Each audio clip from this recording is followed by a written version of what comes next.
1조 5천억이면 충분했던 미사일 시스템. 그러나 미국은 한국에게 무려 4조 원이라는 터무니없는 가격을 제시했습니다. 한국이 압원해도 순순히 받아줄 알았던 겁니다. 지난 70년 동안 항상 그래왔듯이 말이죠. 하지만 이번에는 달랐습니다. 한국은 단호하게 아니오라고 답했습니다.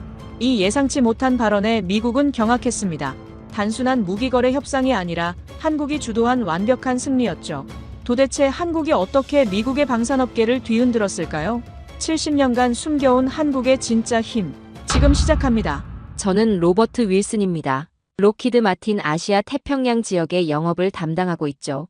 20년 넘게 이 회사에서 일하면서 수많은 협상 테이블에 앉아봤지만 오늘만큼 기분 좋은 날도 드물었죠. 한국 정부와의 차세대 방공 미사일 시스템 계약 협상이 드디어 시작됐거든요. 본사에서 내려온 지침은 명확했습니다. 가격은 기존 시세의 2.5배, 기술 이전은 절대 불가. 그냥 완제품만 팔아주는 거죠. 본사 회의실에서 마이클 존슨 부사장이 자신만만하게 말했던 게 아직도 귀에 생생해요. 한국은 어차피 우리 제품을 살 수밖에 없어. 다른 대안이 있나 없잖아. 중국이나 러시아 제품을 쓸 수도 없고 유럽 제품들은 우리만큼 검증되지도 않았고. 데이비드 스미스 영업이사도 거들었죠. 한국 시장은 예측 가능해. 지금까지 쭉 그래왔잖아. 좀 투덜거리다가 결국엔 우리 조건 받아들이더라고. 저도 그때는 동의했습니다. 실제로 지난 10년간 한국과의 모든 계약이 그런 식으로 진행됐거든요. 처음엔 불만을 표하다가도 결국엔 우리 조건을 수용하는 패턴이 반복됐죠. 회의가 끝나고 존슨 부사장이 저를 따로 불렀습니다. 윌슨, 이번 한국 딜은 정말 중요해. 아시아 시장에서 우리 입지를 더욱 확고히 할 기회거든. 한국이 우리 조건을 받아들이면 다른 아시아 국가들도 줄줄이 따라올 거야. 네, 부사장님. 걱정하지 마세요. 한국은 늘 그래왔잖아요. 그렇지. 한국 사람들은 결국 현실적이야. 감정적으로 좀 저항하다가도 마지막엔 합리적인 선택을 하거든. 존슨 부사장의 확신에 찬 목소리가 저에게도 자신감을 불어넣었습니다. 저 역시 한국과의 협상 경험이 많았거든요. 지난 협상들을 떠올려보니 정말 그 패턴이 반복됐었죠. 서울에 도착한 첫날, 강남의 한 호텔에서 한국 측 협상팀과 첫 미팅을 가졌습니다. 방위사업청 김재혁 국장을 비롯해 몇 명의 관계자들이 참석했죠. 김재혁 국장은 50대 초반 정도로 보이는 차분한 인상의 사람이었습니다. 눈빛이 예리했지만 표정은 무표정했어요. 옆에 앉은 이상호 과장은 좀 더 젊어 보였고 노트북을 열고 뭔가 열심히 기록하고 있었습니다. 분위기는 예상대로 정중했습니다. 한국 사람들 특유의 예의 바른 모습이었어요. 하지만 뭔가 다른 게 느껴졌습니다. 이전 협상들과는 미묘하게 다른 분위기였죠. 제가 준비해온 프레젠테이션을 시작했습니다. 저희 록히드 마틴의 최신 방공 미사일 시스템은 현재 세계에서 가장 앞선 기술력을 자랑합니다. 나토 회원국들이 모두 도입을 원하고 있는 시스템이죠. 김재혁 국장이 조용히 고개를 끄덕이며 들었습니다. 별다른 반응은 없었어요. 가격은 시스템 한 세트당 3억 달러입니다. 교육 훈련비와 유지보수 비용은 별도고요. 이때부터 회의실 분위기가 조금씩 차가워지기 시작했습니다. 김재혁 국장의 표정이 굳어졌거든요. 이상호 과장이 뭔가를 끄적이더니 김재혁 국장에게 쪽지를 건넸습니다. 기술 이전은 어떻게 되나요?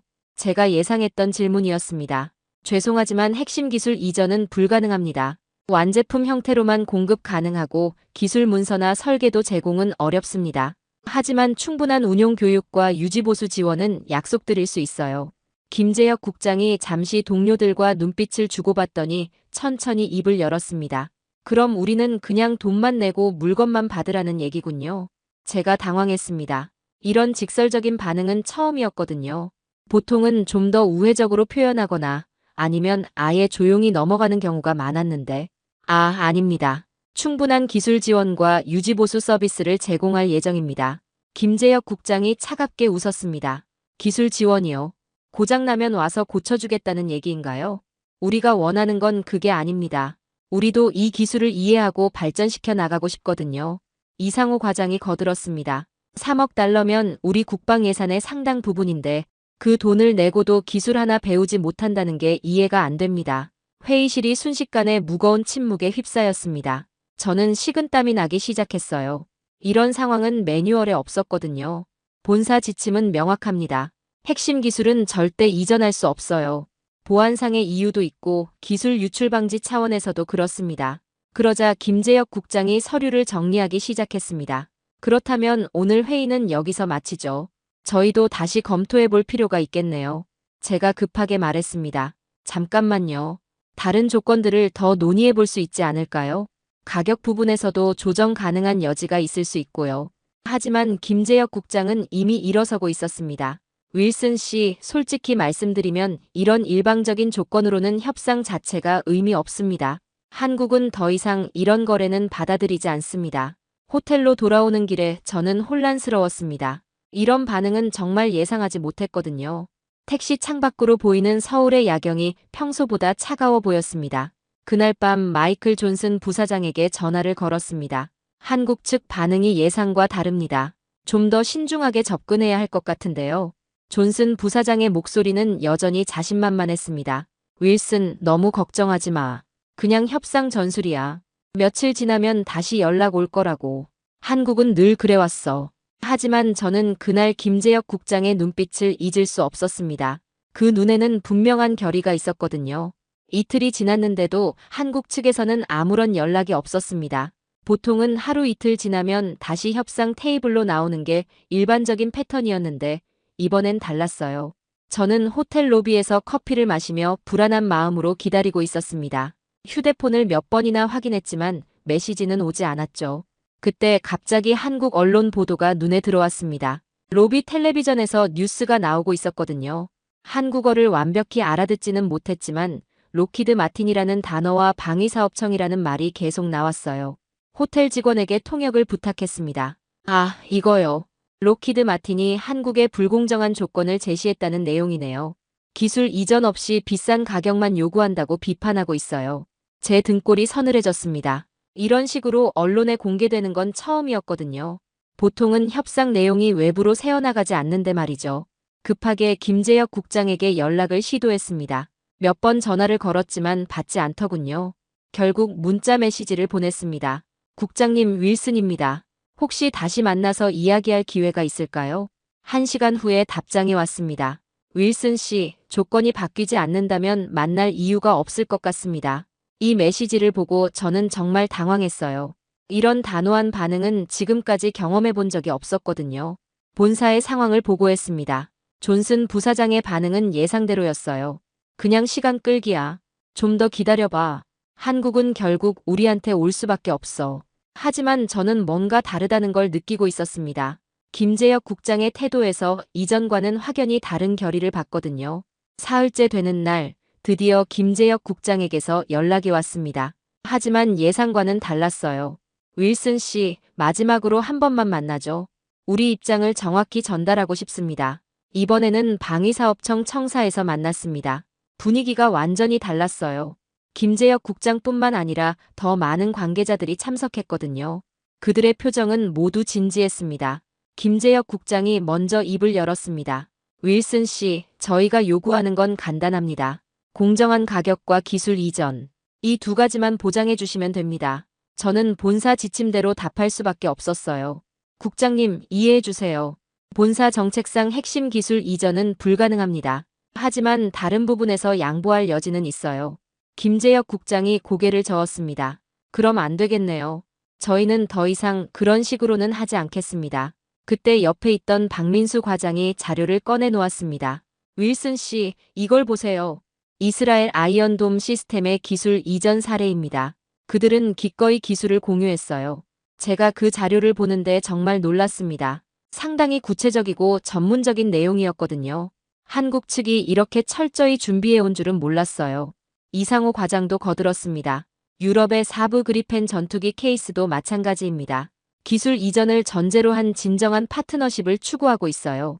저는 이런 준비된 모습에 당황스러웠습니다. 단순히 감정적인 반발이 아니라 충분한 검토와 대안을 마련해 놓은 상태였거든요. 김재혁 국장이 단호하게 말했습니다. 윌슨 씨, 저희는 이제 더 이상 일방적인 거래는 하지 않겠습니다. 진정한 동반자 관계를 원해요. 기술을 배우고 함께 발전시켜 나가는 그런 관계 말입니다. 제가 급하게 말했어요. 국장님, 기술 이전은 어렵지만 가격 부분에서는 협의 가능합니다. 본사와 상의해 보겠습니다. 하지만 김재혁 국장의 표정은 이미 굳어 있었습니다. 가격만 깎아주면 된다고 생각하시는군요. 저희가 원하는 건 그게 아닙니다. 우리도 이 기술을 이해하고 개발할 수 있는 능력을 기르고 싶어요. 박민수 과장이 추가로 설명했습니다. 우리나라 방산 기술 수준을 과소평가하시면 안 됩니다. 이미 상당한 기반을 갖추고 있어요. 다만 파트너가 필요한 거죠. 제가 뭔가 변명을 하려 했지만 김재혁 국장이 손을 들어 말을 막았습니다. 윌슨 씨, 더 이상 말씀하지 마세요. 저희 결정은 이미 내려졌습니다. 그러더니 김재혁 국장이 서류를 정리하기 시작했어요. 이번 협상은 여기서 종료하겠습니다. 록히드 마틴이 조건을 바꾸지 않는 한 더 이상의 논의는 의미가 없습니다. 저는 마지막으로 시도해봤습니다. 국장님, 정말 다른 방법은 없을까요? 저도 본사에 강력히 건의해보겠습니다. 김재혁 국장이 저를 바라보며 차갑게 말했습니다. 윌슨 씨는 좋은 분이라고 생각합니다. 하지만 록히드 마틴의 태도는 받아들일 수 없어요. 한국을 무시하는 그런 태도 말입니다. 회의가 끝나고 나서 저는 완전히 혼란스러웠습니다. 이런 상황은 정말 처음이었거든요. 지금까지의 모든 경험과 달랐어요. 호텔로 돌아가는 길에 존슨 부사장에게 전화를 걸었습니다. 부사장님, 상황이 심각합니다. 한국 측이 완전히 협상을 중단했어요. 존슨 부사장의 목소리는 여전히 자신만만했지만 약간의 당황도 섞여 있었어요. 뭐 어쩌겠어. 그냥 두고 봐. 한국이 우리 없이 뭘 할 수 있겠어. 하지만 저는 그날 본 한국 측의 준비된 모습이 계속 머릿속에 맴돌았습니다. 단순한 감정적 반발이 아니라 철저한 계획이 있어 보였거든요.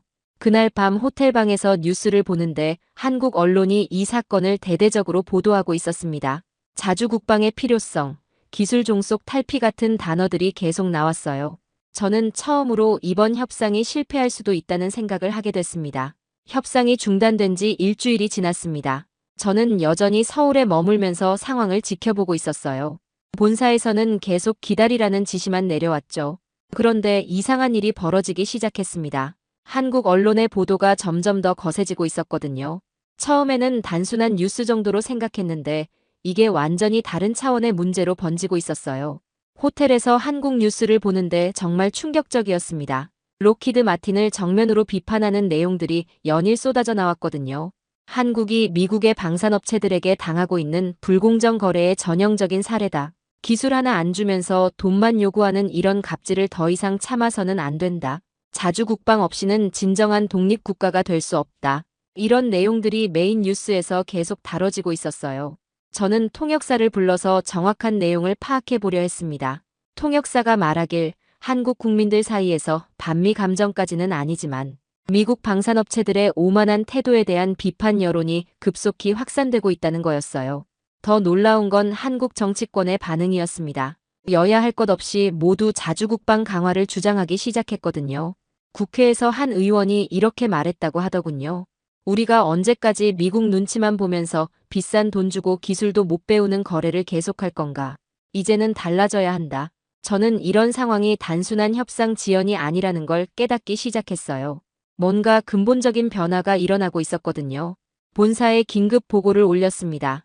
부사장님, 상황이 심각합니다. 한국 여론이 완전히 돌아서고 있어요. 단순한 협상 전술이 아닌 것 같습니다. 존슨 부사장의 반응은 여전히 안일했어요.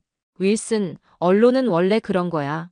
시끄럽게 떠들다가도 결국 현실적인 선택을 하게 되어 있어. 하지만 그때 마케팅 부서에서 충격적인 보고가 올라왔습니다. 한국에서 록히드 마틴에 대한 여론조사를 했는데 부정적 인식이 80%를 넘어선 거였어요. 데이비드 스미스 이사가 당황한 목소리로 말했습니다. 이건 좀 심각한데요. 이런 수치는 처음 봅니다.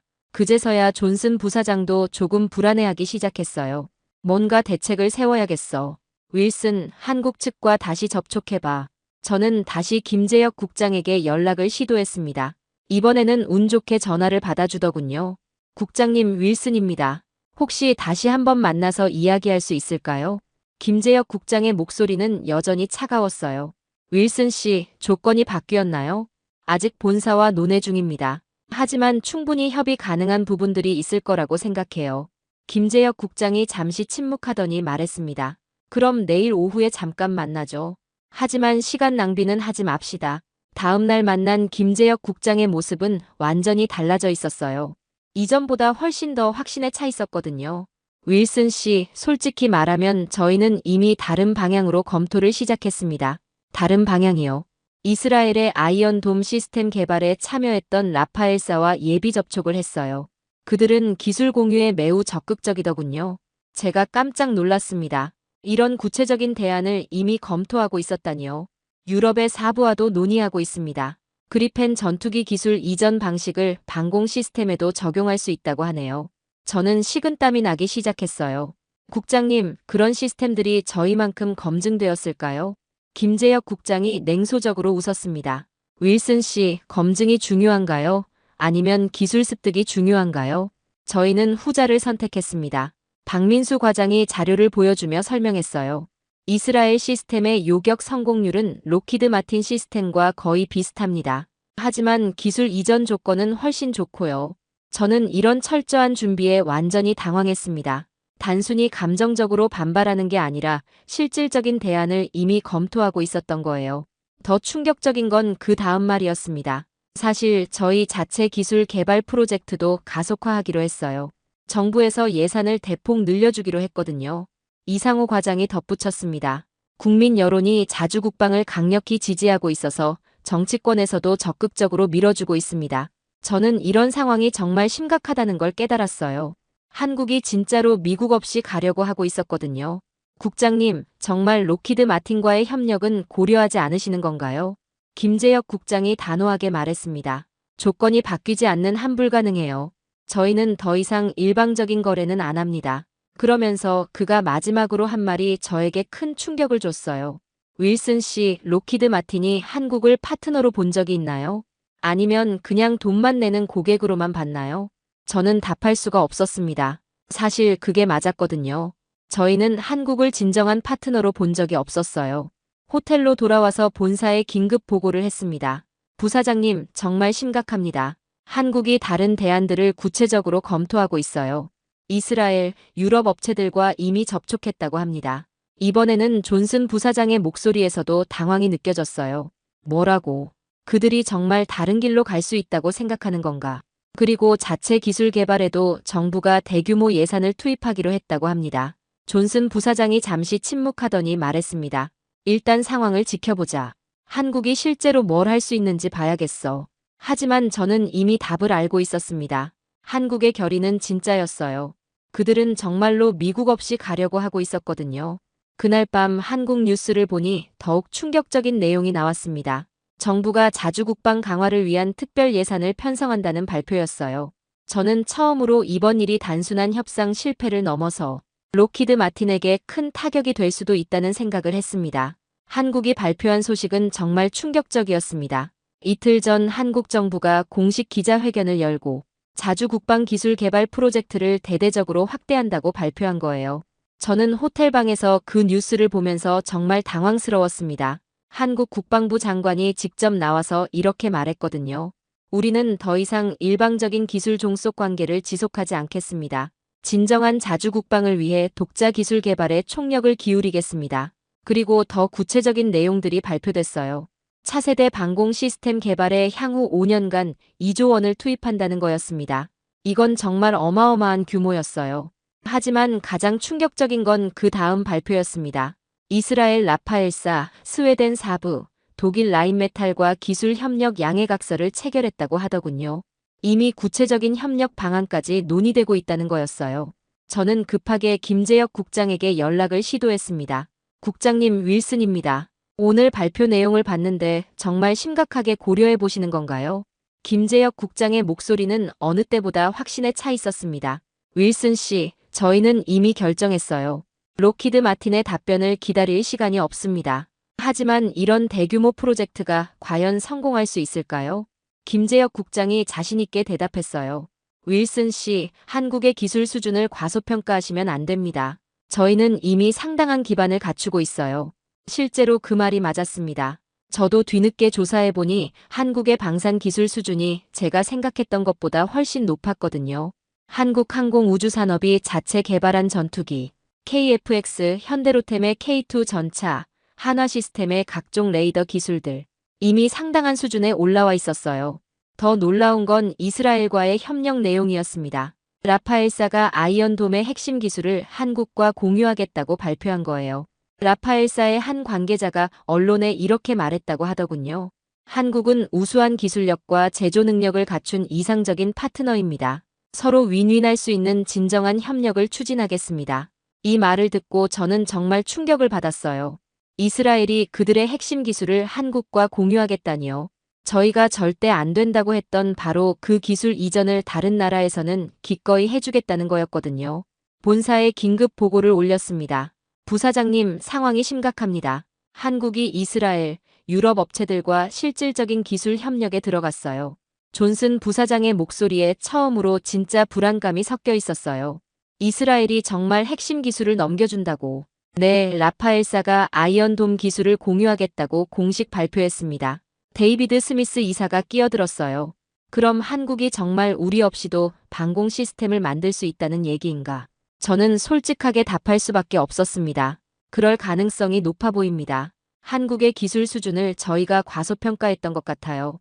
존슨 부사장이 화를 내기 시작했어요. 말도 안 돼. 한국이 우리만큼 검증된 시스템을 만들 수 있다고 생각하는 건가? 하지만 마케팅 부서에서 올라온 추가 보고서를 보니 상황은 더욱 심각했습니다. 한국뿐만 아니라 다른 아시아 국가들도 이 상황을 주목하고 있다는 거였어요.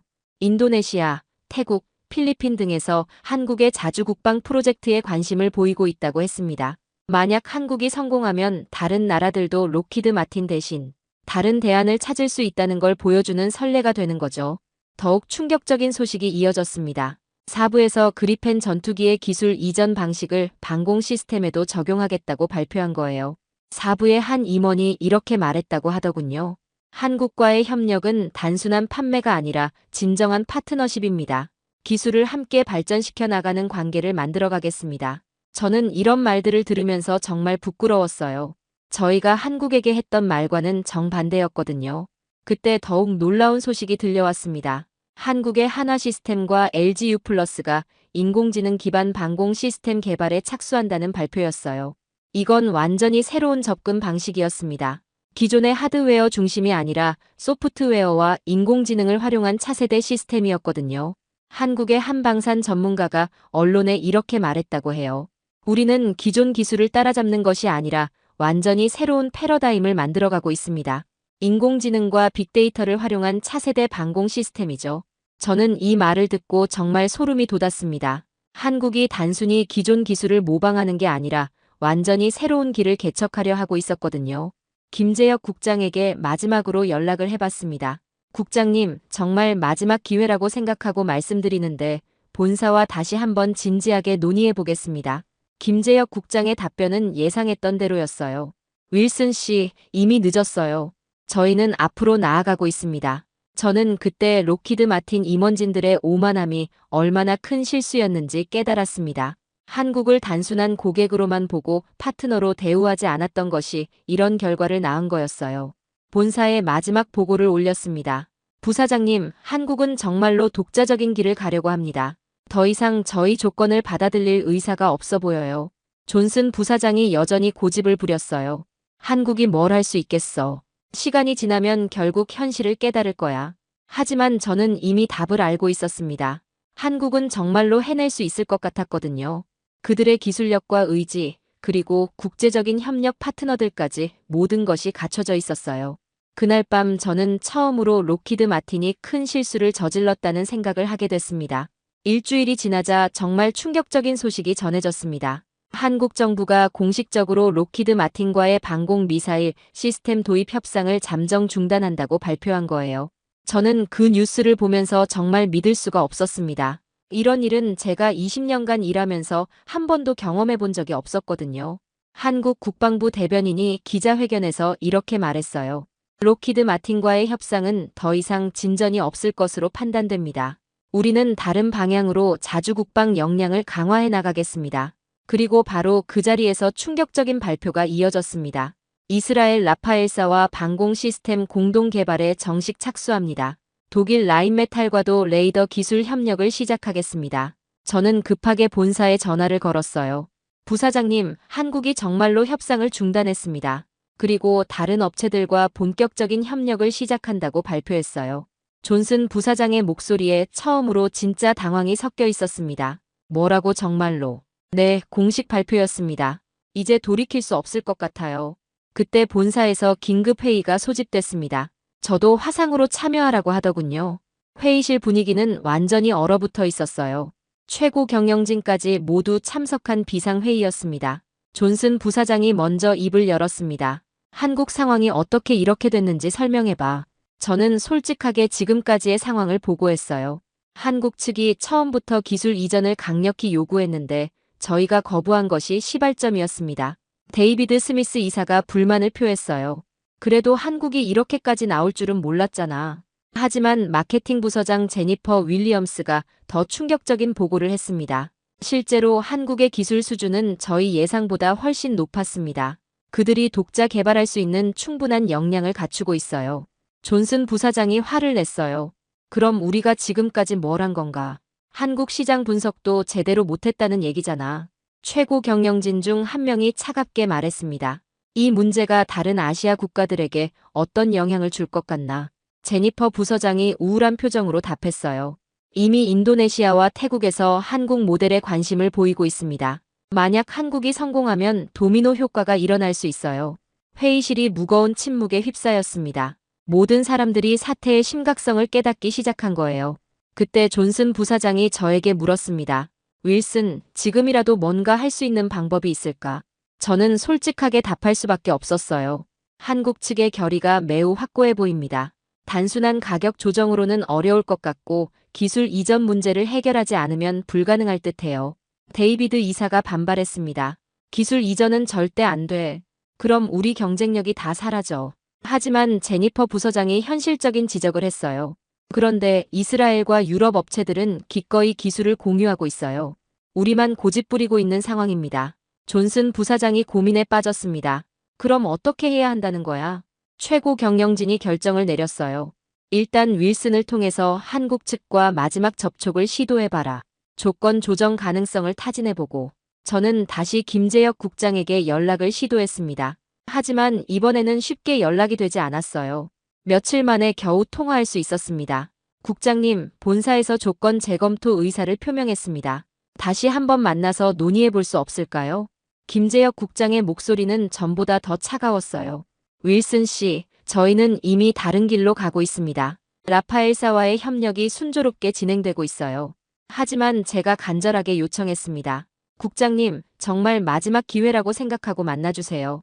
분명 서로에게 도움이 되는 방안을 찾을 수 있을 거예요. 김재혁 국장이 잠시 망설이더니 말했습니다. 그럼 내일 한 번만 만나죠. 하지만 실질적인 변화가 없다면 시간 낭비입니다. 다음 날 만난 김재혁 국장은 완전히 달라져 있었어요. 이전의 예의 바른 모습은 사라지고 냉정하고 단호한 모습이었습니다. 윌슨 씨, 무슨 말씀을 하시려는지 알겠지만 이미 늦었어요. 저는 필사적으로 설득해봤습니다. 국장님, 본사에서 기술 이전 문제를 진지하게 검토하고 있습니다. 조금만 더 시간을 주시면. 김재혁 국장이 고개를 저었어요. 윌슨 씨, 검토가 아니라 실행이 필요한 시점이었어요. 그런데 록히드 마틴은 여전히 검토만 하고 있잖아요. 박민수 과장이 자료를 꺼내며 말했습니다. 라파엘사는 벌써 기술진을 파견했어요. 구체적인 공동 개발 일정까지 나왔고요. 저는 마지막으로 시도해봤어요. 그럼 저희도 같은 조건을 제시할 수 있다면 어떨까요? 김재혁 국장이 씁쓸하게 웃었습니다. 윌슨 씨, 신뢰가 깨진 상태에서 무슨 의미가 있겠어요? 저희는 이제 록히드 마틴을 파트너로 보지 않습니다. 그 말이 저에게는 정말 큰 충격이었어요. 단순한 계약 실패가 아니라 신뢰관계 자체가 무너진 거였거든요. 회의가 끝나고 본사에 최종 보고를 했습니다. 부사장님, 한국 측 의지가 확고합니다. 더 이상 록히드 마틴과 협력할 의사가 없어 보여요. 존슨 부사장이 절망적인 목소리로 말했어요. 이럴 수가. 한국이 정말로 우리를 포기한다는 얘기인가? 네, 그들은 이미 다른 파트너들과 실질적인 협력을 진행하고 있습니다. 그날 밤 저는 혼자서 서울 시내를 걸으며 생각에 잠겼습니다. 록히드 마틴의 오만함이 이런 결과를 낳았다는 게 정말 안타까웠어요. 한국이라는 중요한 파트너를 잃게 된 것도 큰 손실이지만 더 큰 문제는 이것이 다른 국가들에게 미칠 영향이었습니다. 한국이 공식적으로 협상을 중단한 지 사흘 후 본사에서 완전히 다른 지시가 내려왔습니다. 갑자기 모든 것을 양보하겠다는 거였어요. 존슨 부사장이 다급한 목소리로 전화를 걸어왔습니다. 윌슨, 당장 한국 측에 연락해. 기술 이전도 논의 가능하고 가격도 대폭 인하하겠다고 전해. 저는 깜짝 놀랐어요. 불과 일주일 전까지만 해도 절대 안 된다고 했던 조건들을 갑자기 다 수용하겠다는 거였거든요. 부사장님, 갑자기 방침이 바뀐 이유가 있나요? 존슨 부사장의 목소리에는 절박함이 묻어 있었어요. 윗선에서 난리가 났어. 한국 시장을 잃으면 아시아 전체가 흔들릴 수 있다는 거야. 당장 뭐든 해서 다시 협상 테이블로 끌어와. 저는 즉시 김재혁 국장에게 연락을 시도했습니다. 하지만 이번에는 연락조차 쉽지 않았어요. 비서실에서 계속 회의 중이라고만 하더군요. 하루 종일 시도한 끝에 겨우 통화할 수 있었습니다. 국장님, 윌슨입니다. 본사에서 중대한 결정을 내렸습니다. 기술 이전과 가격 문제 모두 협의 가능하다고 합니다. 김재혁 국장의 반응은 예상과 달랐어요. 놀라거나 기뻐하지 않았거든요. 윌슨 씨, 지금 와서 그런 말씀을 하시는군요. 네, 본사에서 모든 조건을 재검토하기로 했습니다. 한국의 요구사항을 수용할 준비가 되어 있어요. 김재혁 국장이 잠시 침묵하더니 말했습니다. 내일 오후에 잠깐 만나죠. 하지만 기대는 하지 마세요. 다음 날 만난 김재혁 국장의 표정은 전혀 달라지지 않았어요. 오히려 더 차가워 보였습니다. 옆에는 박민수 과장과 이상호 과장도 함께 있었는데 그들의 분위기도 마찬가지였어요. 국장님, 본사에서 정말 큰 결단을 내렸습니다. 핵심 기술 이전도 논의 가능하고 가격도 기존 제안에서 30% 인하하겠다고 합니다. 김재혁 국장이 차갑게 웃었습니다. 윌슨 씨, 그런 말씀 한 달 전에 했어야죠. 하지만 아직 늦지 않았잖아요. 충분히 협의할 수 있을 거라고 생각해요. 박민수 과장이 자료를 꺼내며 말했어요. 윌슨 씨, 이걸 보세요. 라파엘사와의 협력 진행 상황입니다. 제가 그 자료를 보니 정말 놀라웠습니다. 벌써 구체적인 설계 작업까지 시작됐더군요. 벌써 이렇게 진행됐네요. 이상호 과장이 덧붙였어요. 독일 라인메탈과도 레이더 시스템 공동 개발에 착수했습니다. 다음 주에 독일 기술진이 한국에 옵니다. 저는 점점 절망적인 기분이 들었어요. 한국이 이미 완전히 다른 길로 가고 있었거든요. 김재혁 국장이 단호하게 말했습니다. 윌슨 씨, 솔직히 말하면 이제 와서 록히드 마틴의 제안을 받을 이유가 없어요. 그래도 저희 기술력과 검증된 시스템을 고려하면 김재혁 국장이 제 말을 가로막았어요. 검증된 시스템이요. 그런데 그 기술을 배울 수는 없는 시스템이죠. 저희가 원하는 건 그런 게 아니에요. 박민수 과장이 설명을 이어갔습니다. 라파엘사는 처음부터 완전한 기술 공유를 약속했어요. 설계 도면부터 제조 기술까지 모든 걸 함께 나누겠다고 하더군요. 저는 마지막으로 시도해봤어요. 저희도 이제는 같은 조건을 제시할 수 있습니다. 오히려 더 좋은 조건도 가능해요. 김재혁 국장이 고개를 저었습니다.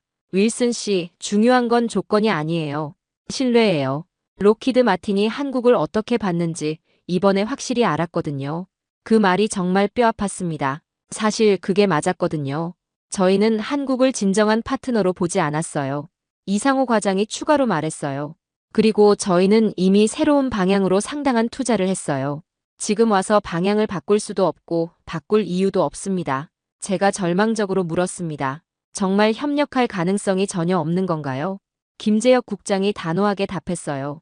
없습니다. 록히드 마틴과는 더 이상 일하지 않겠어요.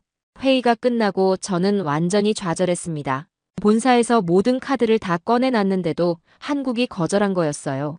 본사에 보고 전화를 걸었습니다. 부사장님, 실패했습니다. 한국 측이 모든 제안을 거절했어요.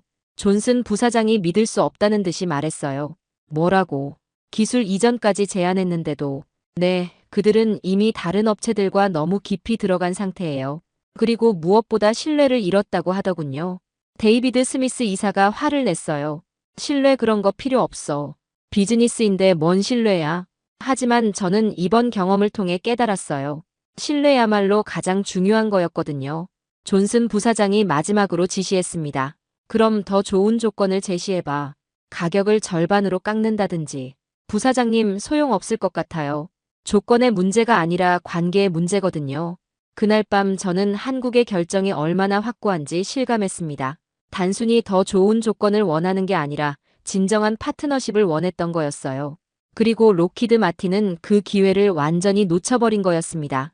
이제 와서 아무리 좋은 조건을 제시해도 소용없었어요. 한국은 이미 미국 없는 새로운 길을 걷기 시작했거든요. 그리고 그 길이 성공할 가능성이 높아 보였습니다. 저는 그날 밤 처음으로 록히드 마틴에 대한 회의를 느끼기 시작했어요. 이런 오만한 태도로는 앞으로 더 많은 파트너를 잃게 될 거라는 생각이 들었거든요. 상황이 예상보다 훨씬 심각해졌습니다. 한국이 록히드 마틴의 마지막 제안마저 거절한 후 미국 본토에서 정치적 압력이 가해지기 시작한 거예요. 일주일 후 충격적인 소식이 들려왔습니다. 미국 상원 군사위원회에서 한국의 결정에 대해 공식적인 우려를 표명한 거였어요. 상원 의원 한 명이 공개적으로 이렇게 말했다고 하더군요. 한국이 미국에 검증된 방산업체 대신 다른 국가들과 협력하는 것은 한미 동맹에 도움이 되지 않는다. 이런 정치적 압박이 시작되자 록히드 마틴 본사 분위기도 완전히 달라졌어요. 존슨 부사장이 다급하게 전화를 걸어왔습니다. 윌슨, 이제 정말 심각해졌어. 워싱턴에서도 압박하고 있어. 어떻게든 한국을 돌려놔야 해. 하지만 저는 이미 포기 상태였어요. 부사장님, 한국 측 의지가 확고해요. 정치적 압박으로는 오히려 역효과만 날 것 같은데요. 그럼에도 본사에서는 계속 압박을 가하라고 지시했습니다. 미국 정부 차원에서도 한국에 압력을 넣기 시작했거든요. 며칠 후 더욱 충격적인 일이 벌어졌습니다. 미국 국방부에서 한국의 결정에 대해 공식적인 우려를 표명한 거였어요. 한국이 검증되지 않은 다국적 협력보다는 기존의 한미 방산 협력을 지속하기를 희망한다는 성명을 발표했습니다. 저는 이런 압박이 과연 효과가 있을지 의문이었어요. 오히려 한국의 반발만 키울 것 같았거든요. 실제로 한국의 반응은 예상대로였습니다. 한국 국방부에서 즉시 반박 성명을 발표했어요. 우리나라의 자주국방 정책은 어떤 외부 압력에도 흔들리지 않을 것이다. 진정한 동맹은 상호 존중을 바탕으로 해야 한다. 이 성명을 보고 저는 정말 한숨이 나왔습니다. 미국의 압박이 완전히 역효과를 낳고 있었거든요. 김재혁 국장에게 연락을 시도했지만 이번에는 아예 받지 않았어요. 비서실에서는 더 이상 록히드 마틴과는 협의할 것이 없다고 차갑게 말했습니다. 그런데 더욱 놀라운 일이 벌어졌습니다. 한국이 미국의 압박에도 불구하고 오히려 다른 국가들과의 협력을 가속화한 거예요. 라파엘사와의 공동 개발 프로젝트가 예정보다 빨리 진행된다고 발표했습니다. 독일, 스웨덴과의 기술 협력도 확대된다고 했고요. 한국 국방부 장관이 기자회견에서 이렇게 말했어요. 외부의 어떤 압력도 우리의 자주국방 의지를 꺾을 수 없습니다. 오히려 더욱 확고하게 추진하겠습니다. 이 발언을 듣고 저는 정말 절망적이었어요. 미국의 압박이 완전히 반대 결과를 낳고 있었거든요. 본사에서는 더욱 강한 압박을 가하라고 지시했습니다. 심지어 한국에 대한 다른 방산 협력도 재검토하겠다는 협박까지 나왔어요. 하지만 한국의 반응은 더욱 단호했습니다. 정부 관계자가 언론에 이렇게 말했다고 하더군요. 협박으로 굴복할 한국이 아닙니다. 우리는 당당하게 우리 길을 가겠습니다. 저는 이런 상황을 보면서 록히드 마틴에 대해 심각한 회의를 느끼기 시작했어요. 이런 오만하고 강압적인 태도가 과연 옳은 건지 말이죠. 한국 언론도 미국의 압박에 강하게 반발했습니다. 주요 신문들이 사설에서 미국의 태도를 신랄하게 비판했어요. 진정한 동맹은 상호 존중에서 나온다. 일방적인 압박은 동맹을 파괴할 뿐이다. 이런 여론을 보면서 저는 한국 국민들의 분노가 얼마나 큰지 실감했습니다. 더욱 충격적인 건 다른 아시아 국가들의 반응이었어요. 인도네시아와 태국에서 한국의 자주국방 정책을 지지한다는 성명을 발표한 거였습니다. 인도네시아 국방부 관계자가 이렇게 말했다고 해요. 한국의 선택은 모든 중견 국가들에게 모범이 되고 있다. 기술 종속에서 벗어나려는 노력을 지지한다. 저는 이런 상황을 보면서 록히드 마틴이 얼마나 큰 실수를 저질렀는지 깨달았어요. 한국 하나를 잃는 것도 큰 손실인데 이것이 다른 국가들에게까지 영향을 주고 있었거든요. 그런 와중에 개인적으로도 큰 갈등이 생겼습니다. 이런 록히드 마틴의 태도에 더 이상 동조할 수 없다는 생각이 들었거든요. 존슨 부사장이 또 다른 압박 방안을 지시했을 때 저는 드디어 반발했어요. 부사장님, 이런 식으로는 안 됩니다. 오히려 상황만 악화시킬 뿐이에요. 존슨 부사장이 화를 냈습니다. 그럼 어쩌자는 거야? 한국을 그냥 포기하자는 건가? 포기가 아니라 잘못을 인정해야 합니다. 저희가 한국을 파트너가 아닌 고객으로만 봤던 게 문제였어요. 하지만 본사 임원진들은 여전히 자신들의 잘못을 인정하지 않았어요. 오히려 한국이 비현실적이라고 비난했습니다. 저는 그날 밤 심각한 고민에 빠졌습니다. 이런 회사에서 계속 일해야 하는지 말이죠. 한국은 미국의 모든 압박에도 불구하고 흔들리지 않았어요. 오히려 더욱 확고하게 자신들의 길을 걸어갔습니다. 그리고 그 결과는 곧 나타날 예정이었습니다. 1년이 지났습니다. 그동안 한국에서 일어난 일들은 정말 놀라웠어요. 제가 예상했던 것보다 훨씬 빠르고 성공적이었거든요.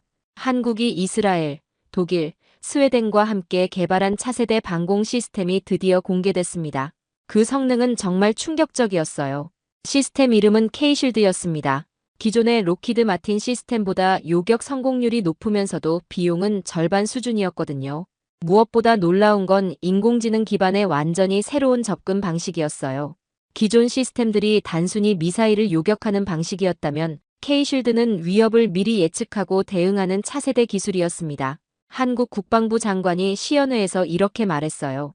이것은 단순한 방공 시스템이 아닙니다. 완전히 새로운 패러다임의 국방 기술입니다. 시연 결과는 전 세계를 놀라게 했습니다. 요격 성공률이 95%를 넘었거든요. 로키드 마틴 시스템보다 높은 수치였어요. 더욱 충격적인 건 그 이후에 일어난 일들이었습니다. 세계 각국에서 한국의 K-쉴드 시스템에 관심을 보이기 시작한 거예요.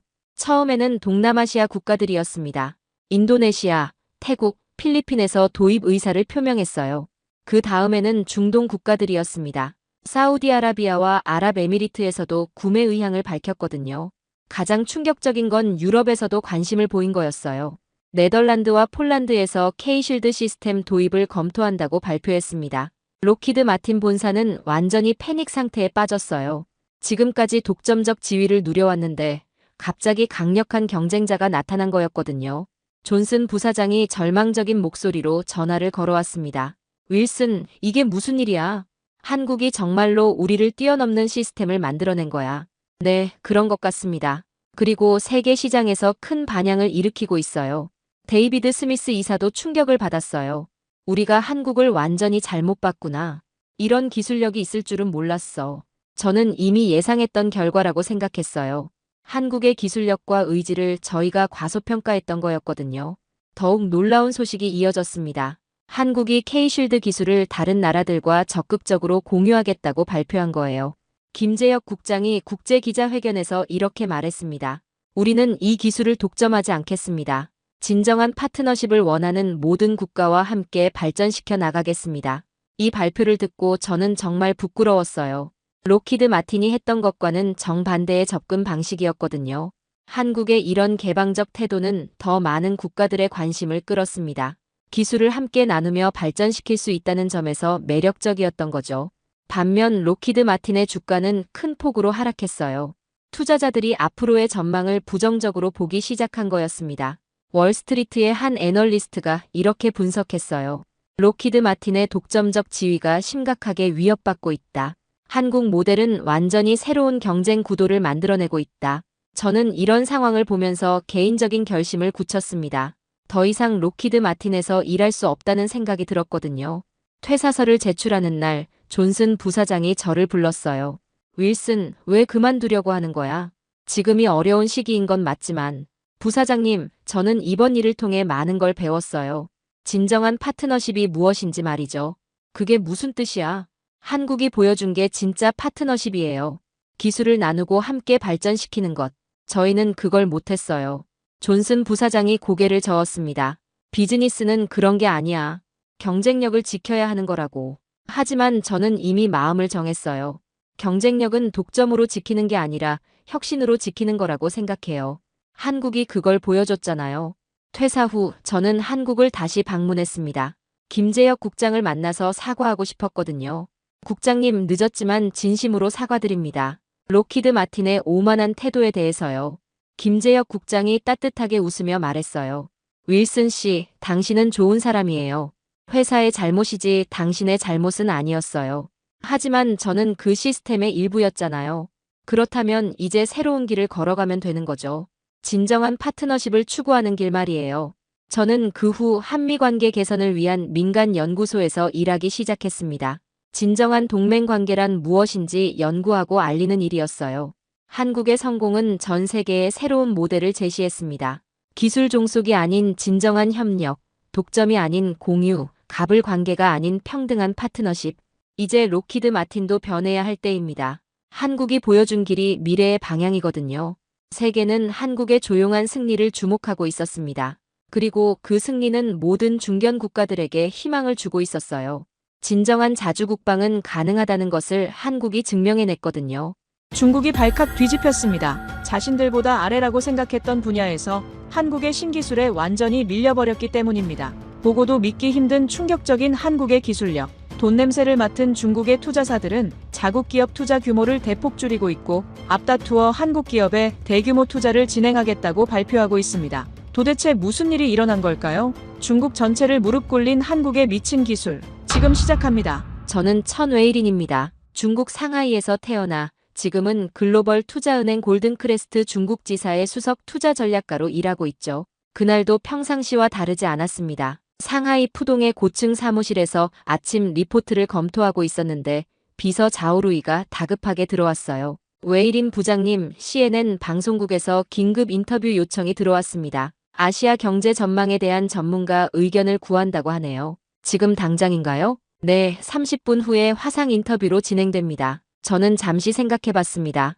최근 아시아 경제 상황이 복잡하긴 했지만 제가 분석한 데이터는 명확했거든요. 특히 한국 경제에 대한 제 판단은 확고했습니다. 스튜디오 조명이 켜지고 인터뷰가 시작됐어요. 앵커가 질문을 던졌습니다. 천웨이린 애널리스트님, 최근 한국 경제에 대한 전망은 어떻게 보십니까? 저는 자신있게 답했습니다. 한국 경제는 근본적인 한계에 봉착했다고 봅니다. 중국과 일본 사이에 끼인 샌드위치 경제죠. 혁신 능력도 제한적이고 주력 산업인 반도체와 자동차도 중국이 빠르게 따라잡고 있어요. 구체적으로 어떤 부분이 문제라고 보시는지요? 첫째, 인구 감소로 인한 내수 시장 축소. 둘째, 기술 혁신에서 미국과 중국에 뒤처지는 현실. 셋째, 과도한 대기업 의존 구조입니다. 솔직히 말해서 한국은 이미 성장 동력을 잃었다고 봐야 해요.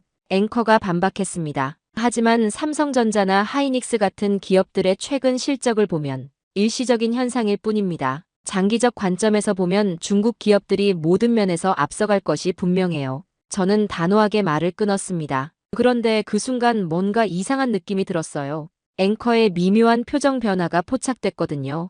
인터뷰가 끝나고 사무실로 돌아오니 자오루이가 조심스럽게 말을 꺼냈습니다. 부장님, 혹시 한국에 대한 평가가 너무 가혹하지 않았을까요? 최근 한국 기업들의 글로벌 성과를 보면 자오루이, 감정에 휩쓸리면 안 돼요. 데이터가 모든 걸 말해주고 있습니다. 하지만 자오루이는 포기하지 않았습니다. 그런데 부장님, 삼성전자의 최근 반도체 기술이나 K-팝의 글로벌 영향력을 보면 한국의 소프트 파워는 오히려 강해지고 있는 것 같은데요. 그건 일시적인 현상일 뿐이에요. 장기적으로는 중국이 모든 면에서 앞서갈 겁니다. 저는 단호하게 말했습니다. 사실 한국에 대한 제 판단에는 개인적인 이유가 있었어요. 아직 자오루이에게 말하지 않은 그 이유가 말이죠. 자오루이는 더 이상 말하지 않았지만 그의 표정에서 완전히 납득하지 못했다는 걸 알 수 있었어요. 특히 그가 책상 위에 놓인 한국 관련 자료를 힐끗 보는 모습이 인상적이었습니다. 그날 저녁 집으로 돌아가는 길에 휴대폰을 확인해 보니 CNN 인터뷰가 이미 각종 소셜미디어에 퍼져 있었습니다. 댓글들을 보니 제 의견에 동조하는 목소리가 많았어요. 역시 천웨이린 애널리스트 분석이 정확하다. 한국 경제는 이미 한계에 도달했지. 중국이 아시아 경제의 중심이 되는 건 시간 문제다. 저는 만족스러웠습니다. 제 분석이 옳다는 확신이 더욱 굳어졌어요. 하지만 그 중에서 한 댓글이 유독 눈에 띄었습니다. 천웨이린 씨, 한국에 직접 가보신 적이 있나요? 그 댓글을 보는 순간 묘한 기분이 들었어요. 사실 저는 한국에 가본 적이 없었거든요. 모든 분석을 서류와 데이터로만 했던 것이죠. 다음 날 아침 사무실에 도착하니 자오루이가 심각한 표정으로 기다리고 있었습니다. 부장님, 서울에서 연락이 왔습니다. 글로벌 투자 포럼에 참석 요청이 들어왔어요. 서울이라고요? 네, 한국투자공사에서 주최하는 아시아 투자 전망 세미나입니다. 부장님을 토론자로 초청하고 싶다고 하네요. 저는 잠시 망설였습니다. 한국에 가는 것이 달갑지 않았거든요. 하지만 이런 기회를 통해 제 분석이 얼마나 정확한지 직접 확인할 수 있을 것 같았어요. 자오루이가 덧붙였습니다. 참고로 한국투자공사 글로벌 투자본부장 한지훈 씨도 토론자로 참석한다고 하네요. 한지훈? 그 이름을 들은 순간 오래된 기억이 떠올랐습니다. 와튼 경영대학원 시절의 그 한지훈 말인가요? 알겠습니다. 참석하겠다고 연락해주세요. 한지훈이라는 이름을 들은 순간 저는 20년 전으로 돌아갔습니다. 펜실베이니아 대학교 와튼 경영대학원에서 만난 그 한지훈 말이죠. 당시 저희는 같은 국제경영 수업을 들었어요. 한지훈은 항상 예리한 질문을 던지는 학생이었고 저와 자주 토론을 벌였습니다. 그런데 그때도 한국 경제에 대한 견해차가 컸었죠. 웨일인 한국은 작은 나라지만 혁신 능력이 뛰어나다고 생각해. 지훈, 현실을 봐야 해. 한국은 중국과 일본 사이에 끼인 약소국일 뿐이야. 그런 대화들이 생각났습니다. 하지만 그보다 더 깊은 상처가 제 마음 한편에 자리 잡고 있었어요. 그날 밤 집에 돌아와서 오래된 상자를 꺼냈습니다.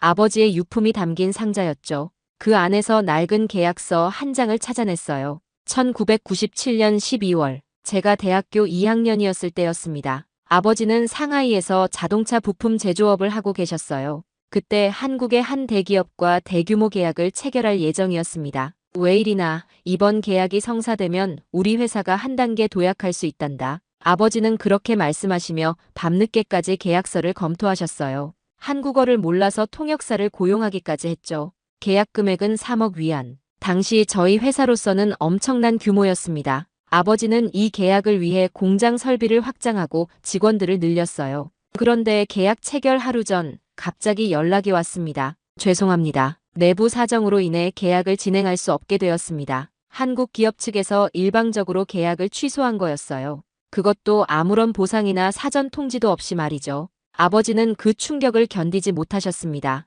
이미 투자한 돈도 돈이지만 한국 기업에 대한 믿음이 완전히 무너진 거였어요. 한국 사람들은 신뢰할 수 없어. 약속을 지키지 않는 민족이야. 아버지는 그렇게 말씀하시며 몇 달간 우울해하셨습니다. 결국 회사는 부도가 났고 아버지는 그 스트레스로 건강을 잃으셨죠. 그 일이 있은 후 저는 한국에 대해 깊은 불신을 갖게 되었습니다. 한국 기업들은 계약을 가볍게 여기고 상대방의 사정은 전혀 고려하지 않는다고 생각했어요. 와튼에서 한지훈을 만났을 때도 그 기억이 계속 떠올랐습니다. 그가 한국 경제의 장점을 말할 때마다 속으로 생각했죠. 너희들이 얼마나 신뢰할 수 없는 사람들인지 모르겠구나. 대학원을 졸업한 후 저는 골든크레스트에 입사했습니다. 그리고 계속해서 한국 기업들을 분석하며 그들의 한계를 찾아냈어요. 한국 기업들은 단기적 성과에만 집중한다. 장기적 비전이 부족하다. 파트너십보다는 일방적 이익을 추구한다. 이런 분석들이 제 전문성을 인정받게 해주었습니다. 하지만 동시에 제 마음의 상처도 더욱 깊어졌죠. 자오루이가 가끔 한국 문화나 기업에 대해 긍정적으로 말할 때마다 저는 불편했습니다. 자오루이, 겉으로 보기엔 그럴듯해 보이지만 본질은 다르다고. 하지만 부장님, 최근 한국 기업들의 사회적 책임 경영이나 지속 가능성 노력을 보면 그건 마케팅일 뿐이야. 진정성이 있다고 생각해? 저는 항상 그렇게 답했습니다. 아버지의 상처가 제 안에서 계속 곪아가고 있었거든요. 그런데 이번에 서울에서 열리는 포럼에 참석하게 된 것이죠. 그것도 한지훈과 함께 토론을 해야 한다니. 좋아. 이번 기회에 한국 경제의 현실을 직접 보여주자. 저는 마음먹었습니다. 한국에 가서 제 분석이 얼마나 정확한지 확인하고 동시에 한지훈에게도 현실을 깨우쳐주고 싶었어요. 다음 날 아침 자오루이가 출장 준비를 위해 들어왔습니다. 부장님, 서울 출장 일정을 정리해드렸습니다. 포럼은 이틀간 진행되고 첫날은 기조연설, 둘째 날은 패널 토론이 있어요. 패널 토론 주제는 뭐죠? 아시아 경제의 미래와 한국의 역할이라고 하네요. 저는 미소를 지었습니다. 완벽한 주제였어요. 한국의 한계를 명확히 보여줄 수 있는 기회였거든요. 그리고 부장님, 한 가지 더 있습니다. 뭔가요? 포럼 둘째 날에 판교 테크노밸리 투어가 있다고 하네요. 선택사항이지만 판교, 한국의 실리콘밸리라고 불리는 곳이죠. 저는 잠시 생각해봤습니다. 참석하겠다고 해주세요. 직접 보는 것도 나쁘지 않을 것 같네요. 사실 속으로는 다른 생각이 있었습니다. 한국이 자랑하는 테크노밸리가 얼마나 과장된 것인지 직접 확인하고 싶었거든요. 짐을 싸면서 아버지의 사진을 넣었습니다. 이번 출장이 단순한 업무가 아니라는 걸 알고 있었어요. 20년 전 상처를 다시 마주하는 여행이 될 것 같았거든요. 인천공항에 도착한 순간 완전히 예상을 뛰어넘는 모습에 깜짝 놀랐습니다. 이곳이 정말 세계 최고의 공항이라는 걸 실감할 수 있었어요. 첨단 시설과 완벽한 동선, 그리고 세심한 서비스까지. 하지만 저는 마음을 다잡았습니다. 겉만 번지르르한 거겠지. 서울 시내로 향하면서 창밖을 내다봤습니다. 고층 빌딩들이 화려하게 늘어서 있었고 전통 건물과 현대적 건축물이 절묘하게 조화를 이루고 있었어요. 신구의 조화가 이렇게 자연스러울 수 있다는 게 신기했습니다. 중국의 상하이나 선전과는 완전히 다른 매력이 있었죠.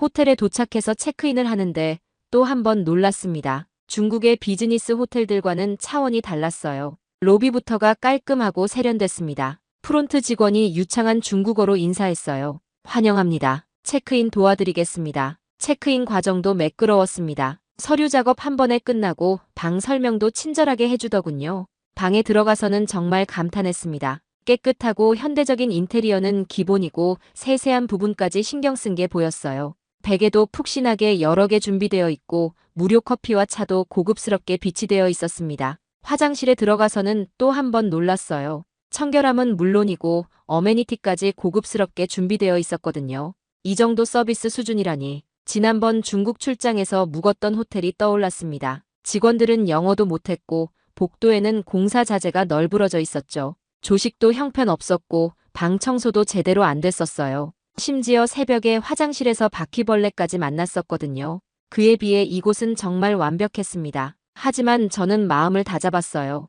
호텔 하나 좋다고 해서 나라 전체가 좋은 건 아니지. 자오루이에게 연락했습니다. 부장님, 무사히 도착하셨군요. 내일 포럼 자료 마지막으로 검토해 드릴까요? 좋습니다. 특히 한국 경제의 구조적 문제점 부분을 더 보강해 주세요. 알겠습니다. 그런데 부장님, 한 가지 흥미로운 정보가 있어요. 뭔가요? 한지훈 본부장이 최근 발표한 보고서를 봤는데 한국의 혁신 생태계에 대한 내용이 꽤 인상적이더라고요. 저는 코웃음을 쳤습니다. 자오루이, 그런 홍보성 자료에 현혹되면 안 돼요. 내일 직접 만나보면 현실을 알게 될 겁니다. 다음 날 아침, 포럼이 열리는 코엑스에 도착했습니다. 생각보다 규모가 크고 참석자들도 많았어요. 하지만 여전히 중국의 대형 컨퍼런스에 비하면 소규모였죠. 등록을 마치고 로비에서 기다리고 있는데 익숙한 목소리가 들렸습니다. 웨이린, 정말 오랜만이네. 돌아보니 한지훈이 환한 미소를 지으며 다가오고 있었습니다.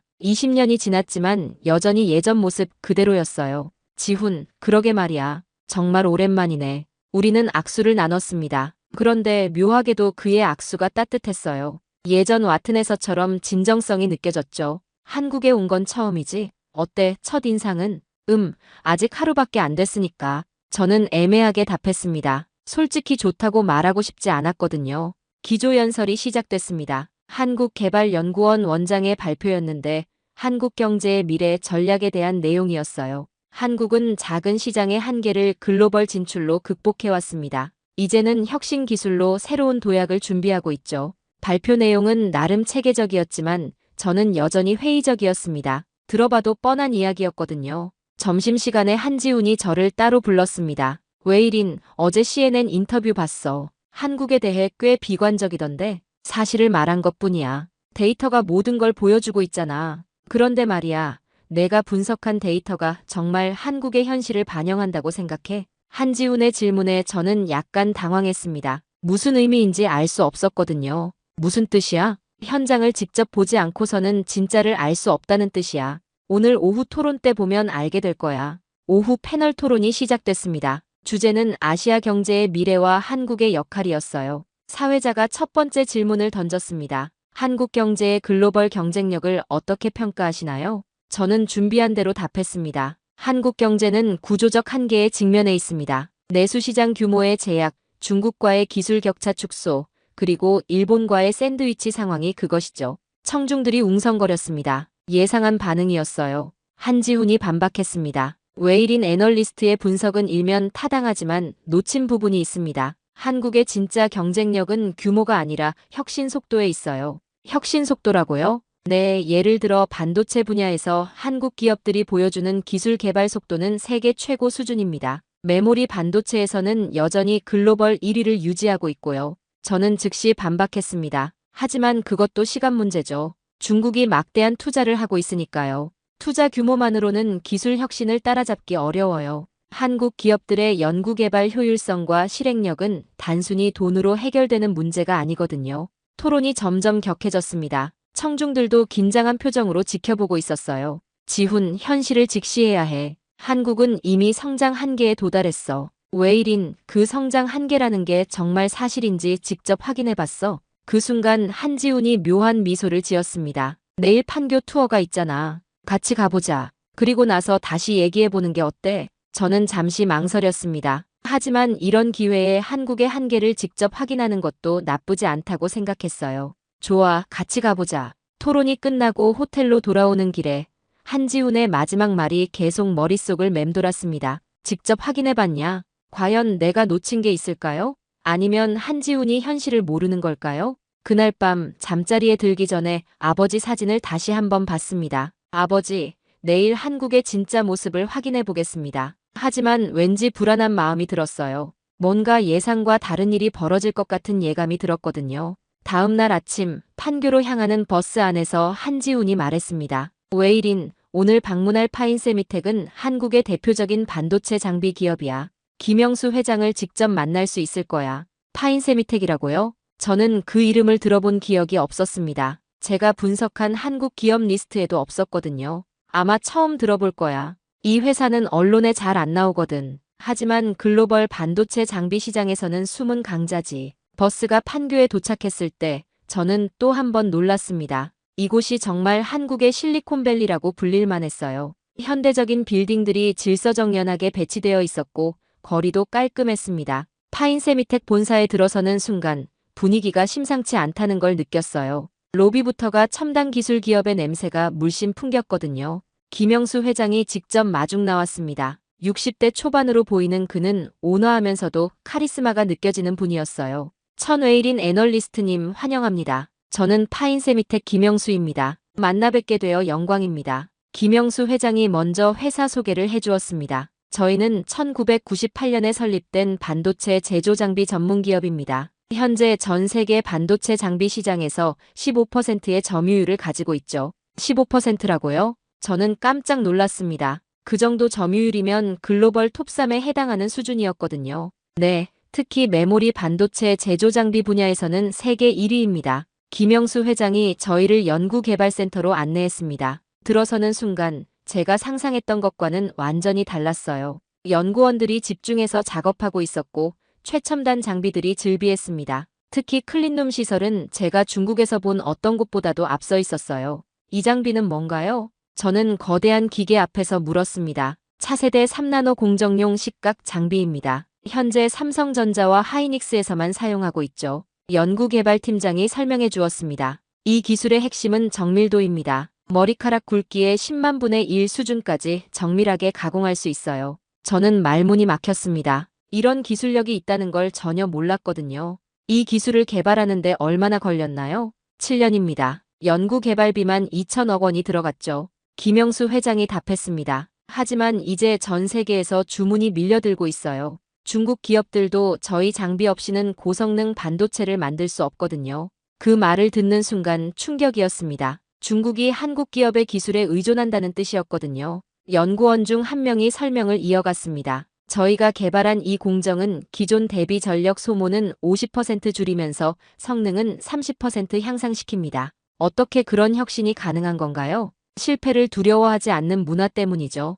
김영수 회장이 의미심장하게 말했습니다. 저희는 지난 10년간 실패한 프로젝트가 성공한 것보다 더 많아요. 하지만 그 실패들이 지금의 성공을 만들어낸 거죠. 다음으로 생산 라인을 둘러봤습니다. 자동화 수준이 놀라웠어요. 로봇들이 정밀하게 작업하고 있었고 인간은 관리 역할만 하고 있었습니다. 이 라인에서 하루에 몇 대나 생산하나요? 장비 종류에 따라 다르지만 평균 5대 정도입니다. 하지만 한 대당 가격이 200억 원 정도 되죠. 제가 계산해보니 하루 매출이 1천억 원이었습니다. 연간으로 치면 30조 원이 넘는 규모였어요. 현재 주문 대기 상황은 어떤가요? 2년치 주문이 밀려 있습니다. 특히 미국과 유럽 기업들의 주문이 늘고 있어요. 김영수 회장이 자랑스럽게 말했습니다. 점심시간에 김영수 회장과 단둘이 얘기할 기회가 있었습니다. 회장님, 궁금한 게 있는데요. 한국 기업들이 이렇게 뛰어난 기술력을 가지고 있는데 왜 중국에서는 잘 알려지지 않았을까요? 김영수 회장이 잠시 생각하더니 말했습니다. 우리는 비이비 기업이거든요. 일반 소비자들에게는 잘 알려지지 않죠. 하지만 업계에서는 없어서는 안 될 존재예요. 그런 기업들이 한국에 많나요? 생각보다 훨씬 많아요. 한국 경제의 진짜 힘은 이런 숨은 강자들에게 있다고 봅니다. 그 순간 저는 깨달았습니다. 제가 지금까지 분석한 한국 경제가 겉핥기였다는 것을요. 오후에는 연구개발 현장을 더 자세히 둘러봤습니다. 연구원들과 직접 대화해볼 기회도 있었어요.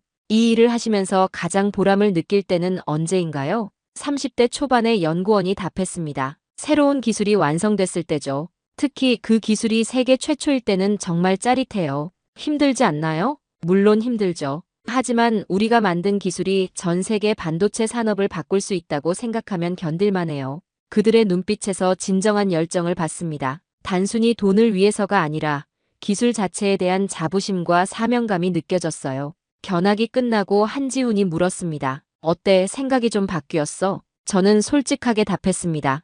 충격적이었어요. 이런 기업이 있다는 걸 전혀 몰랐거든요. 이게 한국의 진짜 모습이야. 겉으로 드러나지 않는 저력이 있는 거지. 버스로 돌아오는 길에 창밖 풍경이 아침과는 다르게 보였습니다. 이곳 판교에 이런 기업들이 숨어 있다는 게 신기했어요.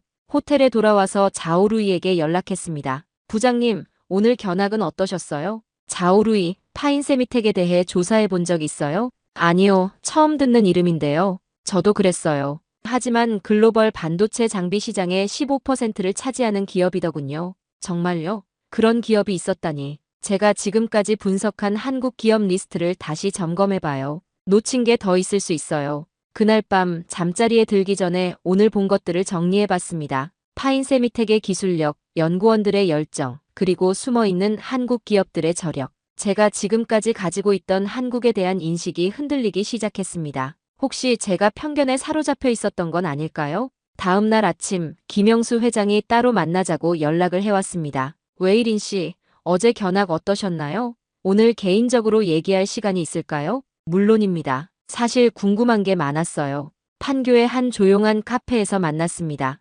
김영수 회장의 표정이 평소보다 진지해 보였어요. 웨이린 씨, 혹시 성함이 천웨이린이 맞나요? 네, 그런데 어떻게? 아버님 성함이 천하오밍이신가요? 저는 깜짝 놀랐습니다. 아버지 이름을 어떻게 알고 있는 거죠? 네, 맞습니다. 하지만 어떻게 아시는 거예요? 김영수 회장이 깊은 한숨을 쉬었습니다. 사실 저는 1997년에 현대자동차 구매팀장으로 일했었습니다. 당시 아버님과 계약을 진행했던 사람이 바로 저예요. 순간 머리가 하얘졌습니다. 20년 전 그 사건의 당사자를 만난 거였어요. 그때 일을 기억하고 계신가요? 김영수 회장이 조심스럽게 물었습니다. 물론 기억해요. 아버지는 그 일로 큰 충격을 받으셨고 결국 제 목소리가 떨렸습니다. 웨이린 씨, 그때 일에 대해 정말 죄송합니다. 하지만 알아주셨으면 하는 게 있어요. 뭔가요? 계약 취소는 한국 측의 일방적인 결정이 아니었어요. 김영수 회장이 천천히 설명하기 시작했습니다. 1997년 말 아시아 외환위기가 터졌죠. 한국도 IMF 구제금융을 받게 되었고요. 그건 알고 있어요. 현대자동차도 큰 타격을 받았습니다. 정부에서 긴급 구조조정 명령이 내려왔고 모든 해외 계약을 재검토하라는 지시가 있었어요. 저는 그 얘기를 처음 듣고 있었습니다. 당시 현대 내부 상황은 정말 심각했어요. 회사 존폐가 걸린 문제였거든요. 하지만 저희도 아버님께 피해를 드리고 싶지 않았습니다. 그럼 왜? 사실 저희가 계약 보상금을 준비했었어요. 아버님이 투자하신 금액과 이자를 포함해서 말이죠. 제가 깜짝 놀라 물었습니다. 보상금이요? 네, 하지만 그 돈을 전달하려고 상하이에 갔을 때 이미 아버님 회사가 문을 닫은 후였어요. 김영수 회장의 목소리에 안타까움이 묻어났습니다. 저희는 아버님을 찾으려고 노력했습니다. 하지만 연락이 닿지 않았어요. 그런 일이 있었다니. 저는 충격을 받았습니다. 아버지는 그런 얘기를 한 번도 하지 않으셨거든요. 김영수 회장이 서류 봉투를 꺼냈습니다. 이게 당시 준비했던 보상금 관련 서류예요. 지금도 회사 금고에 보관하고 있었죠. 서류를 보니 정말로 보상금이 준비되어 있었습니다. 당시 환율로 계산하면 아버지가 손해본 금액의 150%에 해당하는 금액이었어요. 왜 이걸 지금까지 보관하고 계신 거예요? 언젠가는 아버님이나 가족분을 만날 수 있을 거라고 생각했거든요. 그래서 계속 찾고 있었습니다. 김영수 회장이 계속 말했습니다. 사실 웨이린 씨가 CNN에서 한국 경제를 비판하는 인터뷰를 봤어요. 그때 성함을 보고 혹시나 싶어서 조사해 봤더니 아버님 아들이라는 걸 알게 되신 거군요. 네, 그래서 어제 견학에 초대한 거예요. 직접 만나서 사과드리고 싶었거든요. 저는 복잡한 심정이었습니다. 20년간 품고 있던 원한이 사실은 오해였다는 것을요. 당시 IMF 위기가 얼마나 심각했는지 아시나요? 김영수 회장이 물었습니다. 대략은 알고 있어요. 한국 전체가 파산 직전이었어요. 하지만 우리는 포기하지 않았습니다. 온 국민이 금을 모아서 나라 빚을 갚았고 기업들은 죽을 힘을 다해 혁신했어요. 그의 목소리에 자부심이 묻어났습니다. 현대자동차도 마찬가지였어요. 위기를 기회로 만들어냈죠. 품질을 개선하고 기술을 발전시켜서 지금의 글로벌 기업이 된 거예요. 그 과정에서 많은 희생이 있었겠네요. 네, 하지만 그 희생이 헛되지 않았어요. 지금 한국 기업들이 세계 시장에서 경쟁할 수 있는 힘을 기른 거죠. 김영수 회장이 진지하게 말했습니다. 웨이린 씨, 아버님께 정말 죄송하다는 말씀을 전해드리고 싶어요. 그리고 이 보상금도 받아주세요. 지금 와서 돈을 받을 수는 없어요. 그럼 다른 방법이라도, 아버님의 명예를 위해서라도요. 저는 잠시 생각해봤습니다. 아버지가 살아계신다면 뭐라고 하실까요? 회장님, 한 가지 부탁이 있어요. 뭐든지 말씀하세요. 제가 지금까지 한국에 대해 가진 편견을 버릴 수 있도록 도와주세요. 진짜 한국의 모습을 더 보여주세요.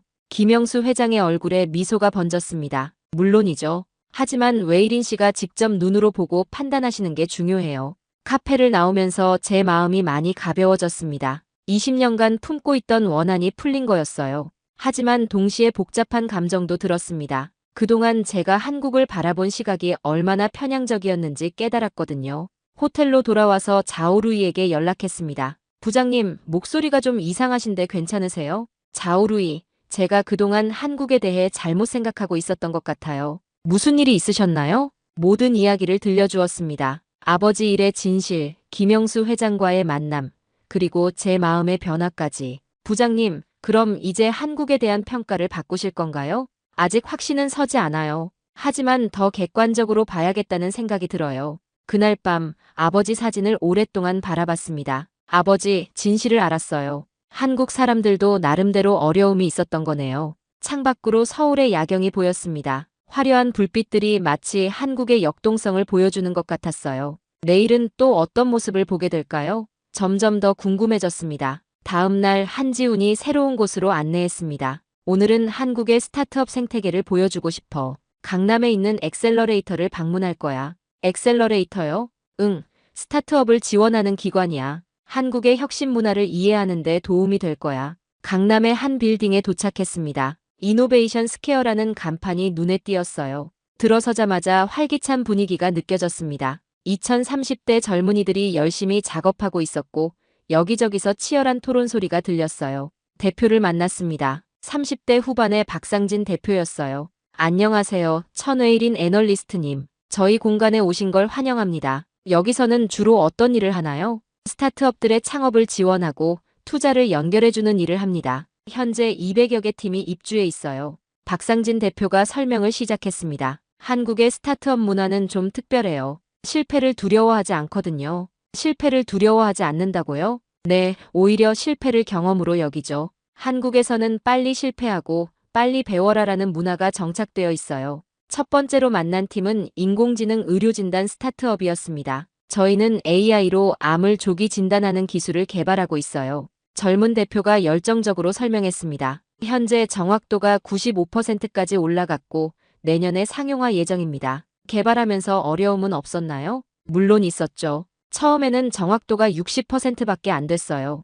2년간 계속 실패했죠. 그럼에도 포기하지 않은 이유는 실패할 때마다 새로운 걸 배웠거든요. 그 경험들이 쌓여서 지금의 성과를 만든 거예요. 두 번째 팀은 푸드테크 스타트업이었습니다. 저희는 식물성 고기를 만드는 회사예요. 맛과 식감에서 진짜 고기와 구별이 안 될 정도죠. 시식해보니 정말 놀라웠습니다. 진짜 고기와 거의 비슷했어요. 이 기술 개발에 얼마나 걸렸나요? 3년이요. 하지만 실패한 시제품이 500개가 넘어요. 500개요? 네, 매번 실패할 때마다 뭐가 문제인지 정확히 분석했어요. 그 과정을 통해 지금의 완성품이 나온 거죠. 박상진 대표가 다음 장소로 안내했습니다. 여기는 실패 박물관이에요. 실패 박물관이요? 네, 저희가 만든 특별한 공간이에요. 실패한 스타트업들의 사례를 전시해 놨죠. 벽에는 수십 개의 사례가 걸려 있었습니다. 각각 실패 이유와 교훈이 적혀 있었어요.